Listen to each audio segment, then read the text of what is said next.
بص الحركة دي. بص اللقطة دي. حتى بص الحركة دي.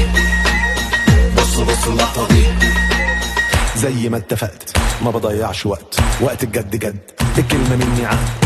السلام عليكم. النهاردة مع أطعم وألذ وأجمل أكل على الإطلاق، الكشك الأصلي، الكشك اللي بيتعمل بالبرغل واللبن الزبادي واللبن الحليب ويتنشف ويتطحن، مش الكشك اللي بالدقيق. أنا عاملاها لكم بكل تفاصيله وكل تكاته صغيرة وكبيرة. الفيديو طويل شوية لكن هيعجبكم وهتدعولي. السلام عليكم حبيباتي. النهارده هنعمل الكشك على اصوله بكل تكاته وحركاته. تابعوني هتنبسطوا جدا من الفيديو. الكشك ما بيتعملش بدقيق. الكشك بيتعمل اصلا ببرغل، وشوفوا الفايده العظيمه بتاعته. وتحس ان هو صعب لكن هو مش صعب ولا حاجه، سهل جدا جدا. يلا بينا نبدا. معانا نص كيلو برغل مغسول، وبعد كده هنقعه زي ما انتم شايفين في لبن. اي سائل هحطه على البرغل من اللحظه ديت هيكون 5 أضعاف. خلاص، وانا هشرح ده كله ان شاء الله وانا معاكم.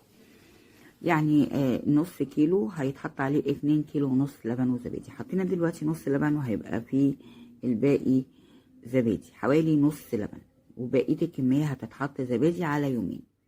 يلا بينا حبايب قلبي. بعد ما بيتناه زي ما انتوا شايفين كده شرب كل اللبن اللي حطيناه فيه. نبتدي دلوقتي بقى نحط فيه الزبادي، لبن الزبادي. هو شرب الحليب زي ما انتوا شايفين. هنحط بقى فيه اللبن الزبادي دلوقتي علشان خاطر نحمضه عشان يبقى كشك، ونملح. وعايزه اقول بالنسبه للملح، احنا هنحط مثلا معلقه ملح دلوقتي على الكميه الصغيره ديت، نص كيلو برغل. وبكره ان شاء الله لما هنيجي نزود تاني لبن زبادي، عشان انا ما بحطش كل كميه اللبن الزبادي مره واحده، بحطها على يمين عشان يشرب اللبن الزبادي كويس وطعمه يبقى كشك اصيل. فهندوقه، لازم طعمة الملح تكون باينه طبعا، ما يبقاش مش بس ما يبقاش دلع عشان ما يخسرش منك ويبوظ وطعمه يبقى مش حلو. خلاص، زي ما انتوا شايفين كده حطينا معلقه ملح، وهنحط الزبادي ونقلب. انا عملت الزبادي في الطاجن عندي في البوتاجاز اهو ما شاء الله. لو عايزين الطريقه قولولي. وهبتدي ان انا احط نص كميه الزبادي واقلبه فيها كويس. هقلب كويس زي ما انتوا شايفين. بعد ما قلبته كده بقى بالشكل دوت، قلبنا الزبادي وقلبنا الملح، وهبيته بقى مش في التلاجة ولا حاجه. هبيته اغطيه في مكان، وما يكون متغطي بحاجة شاش كده او بحاجة مصفى تكون مخرمة عشان ما فيش حاجة تقرب له. وان شاء الله نرجع بكرة بإذن الله يكون شرب اللبن الزبادي بتاعنا، عشان نحط كمية لبن الزبادي اخر كمية لبن زبادي هنحطها.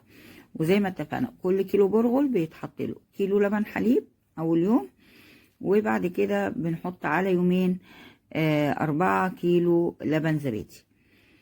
يبقى كل كيلو برغل بياخد مني 5 كيلو لبن حليب، و4 كيلو لبن زبادي. بنحطهم على 3 ايام، يوم للبن الحليب ويومين للبن الزبادي. وبعد كده هقول لكم ازاي بقى نبتدي نشتغل في الكشك بتاعنا، ونشتغل فيه ازاي، ونحفظه ازاي، ونطحنه ازاي، كل حاجه باذن الله. هسيبكم على خير ونرجع بكره نشوف الدنيا ايه. حبايب قلبي دلوقتي احنا تاني يوم هنشوف كده الكشكة بتاعتنا.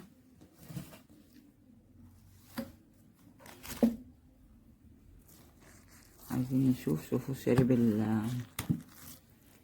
الزبادي كله، اللبن الزبادي كله، وشرب اللبن العادي كله.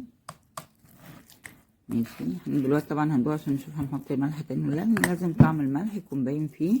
معلش اعذروني انا بحط بايد وبصور بايد الزبادي بتاعي.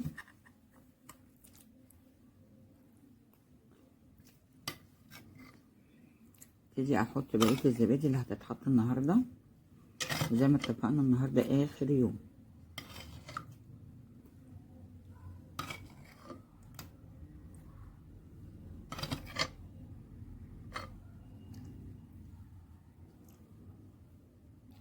هبتدي اقلب الزبادي كويس وارجع لكم. بالشكل ده قلبته كويس ودوقته، لقيت ان الملح بتاعه مظبوط. هو لازم يكون باين شويه، يعني يبقى قوي سنه، يعني لو دلع يخسر، لو حدق مش يبوظ، يبوظ معاكي وانت بتطبخيه. فهو الملح يبقى زايد سنه بسيطه، وهو معايا هنا مظبوط كده زايد سنه بسيطه. هغطيه تاني وهسيبه لبكره يتخمر في بعضه، وبكره نشوف بقى اهم خطوات عمل الكشك. بقلبي بعد ما بيته تاني وحطيته شويه في الهوا طبعا الصبح،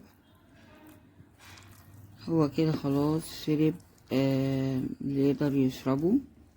حابه ان انتي تسيبيه يوم تاني سيبيه براحتك، يعني انا عن نفسي حاسه ان هو لسه محتاج يقعد يوم كمان، علشان بس انا بحب يشرب اللبن الزبادي كله، يبقى محتفظ بالقيمه، لان احنا لما هنيجي نفرده حرام وخساره اللبن اللي هيروح منه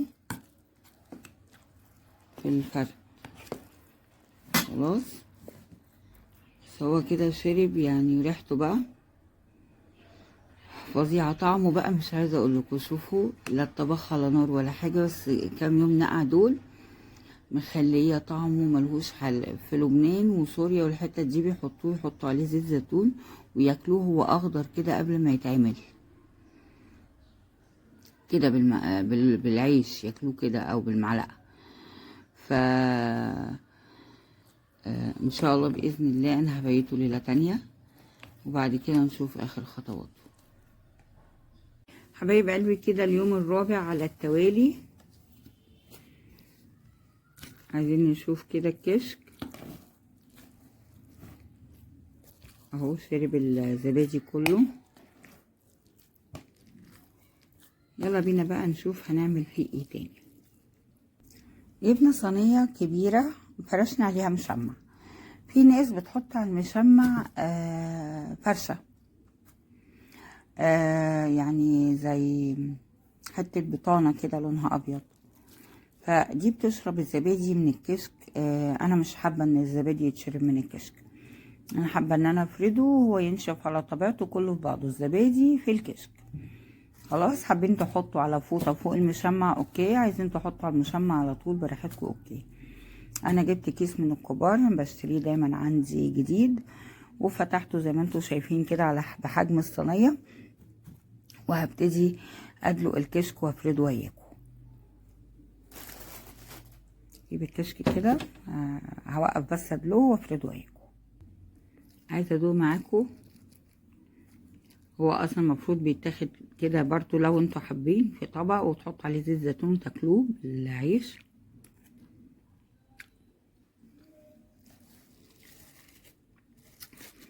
طعمه حلو اوي صدقوا. هنفرده خالص كده زي ما انتوا شايفين، رق صغير خالص، ان احنا عايزينه ينشف خالص، فكل ما هترققي الرق بتاعك هينشف اسرع. في ناس ياخد معاها اسبوع، في ناس بياخد معاها 15 يوم، وفي ناس بياخد معاها 4 ايام على حسب الجو. لو في عندك شمس والجو بتاعك حلو، و على حسب تقليبك فيه. مش المفروض في اليوم مرة الصبح ومرة بالليل بتقلبيه وتفرديه كده تاني عشان كله ينشف. حبايب قلبي فردته بالشكل اللي انتوا شايفينه ده، رق رفيع. وهنبتدي نعمل ايه بقى زي ما اتفقنا، هنبتدي نقلبه الصبح واخر النهار، ويبقى في مكان فيه هوا، شمس خفيفة عشان ما يبص منك، هوا وشمس خفيفة. هنحطه في الشمس لمدة ساعة، لو كمية زي ما انا عاملة كده مش كتيرة، ثانية هقدر اشيلها واحركها، وبعدين في الهوا والظل باقي اليوم. طبعا مغطيينه بحاجة زي اللي انا بحطها المخرمة دي كده عشان تاخد وتدي هوا، وفي نفس الوقت ما يحصلوش حاجة ولا يجي عليه حشرات.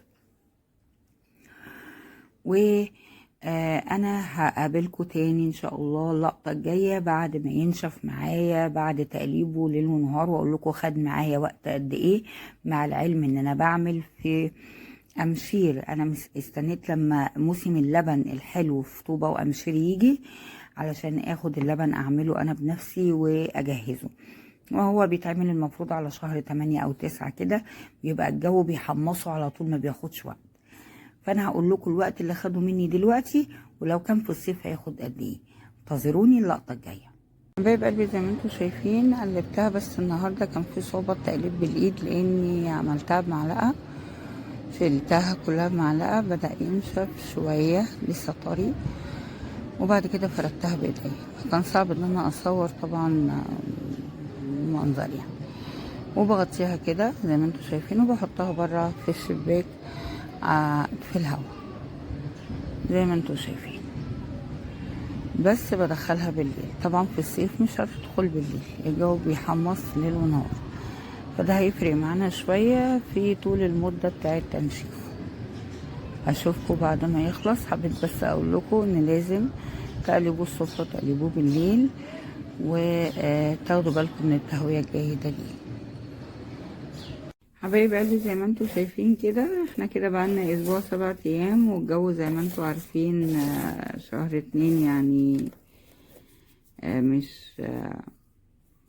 مش ساخن يعني لو في الايام العادية اعتقد هياخد اقل من كده، بس دي كمية صغيرة. كمية كبيرة تاخد وقت اكبر. خلاص هبتدي دلوقتي ان انا اعبيها كده في المطحنة بتاعتي واطحنه بودر خالص. هطحنه وارجع لكم. حبايب قلبي خلاص طحنته بقى بودر خالص زي ما انتوا شايفين كده، ناعم جدا جدا. ريحة بقى مش عايزة اقول لكم. يلا بينا نعمل احلى طبق كشك اصلي وعلى اصوله، مش دقيق بقى والكلام الفاضي ده. يلا بينا دلوقتي هنعمل اسرع طبق كشك اللي هي اكلة المستعجلين. شوية زيت، هنقطع بصلاية، انا هعمل طبق واحد فعاملة بصلة صغيرة مع التقليب، وهناخد حبة من البصل لما يتقلى عشان نزوق بيهم الوش. تمام. عندنا هنا اوبشن، نحط مية، هو معمول باللبن الزبادي واللبن العادي، نحط شوربة، نحط لبن، اللي يعجبك تعملي بيه. عايزة تعملي ميكس ال3 حاجات مع بعض، اللي يعجبك يعني. قدامك اوبشن مفتوح. هقليها وارجع لكم. شلت منها نص البصلة للوش، وهبتدي ان انا احط معلقة ونص صغيرة، بصوا معلقة صغيرة خالص كشك للطبق. هقلبها بس تقليبة واحدة كده، وابتدي انزل عليها بشوربة، بمية، بلبن، باي حاجة انت عايزة تحطيها. بس كده هنبتدي بقى نضيف الاضافة بتاعتنا.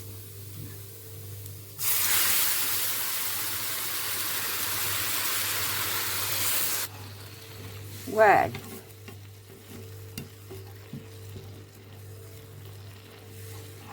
طبعا انا هقلب وبعد كده نشوف القوام. عايز تاني نزود تاني ميه او لبن، او مش عايز زي ما انتوا شايفين. دي اكلة المستعجلين بتتعمل في ثانية اهو. شوفوا يعني ما خدناش دقيقة خلص الطبق. هو كده خلص خلاص اهو. احنا بس هنستناه يغلي زي ما انتوا شايفين عشان نشوف القوام بتاعه بعد ما يغلي، هل هيحتاج ان انا اخفه تاني ولا لا.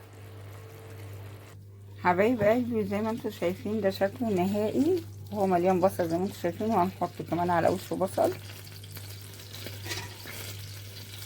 وده الشكل النهائي لطبقنا طبخة المستعجلين، الكشك بكل تكاته وحركاته وتفاصيله من الالف للياء. الكشك الاصلي مش الدقيق والميه، ده الكشك اللي يرم العظم بصحيح وسهل وبيتعمل في ثواني.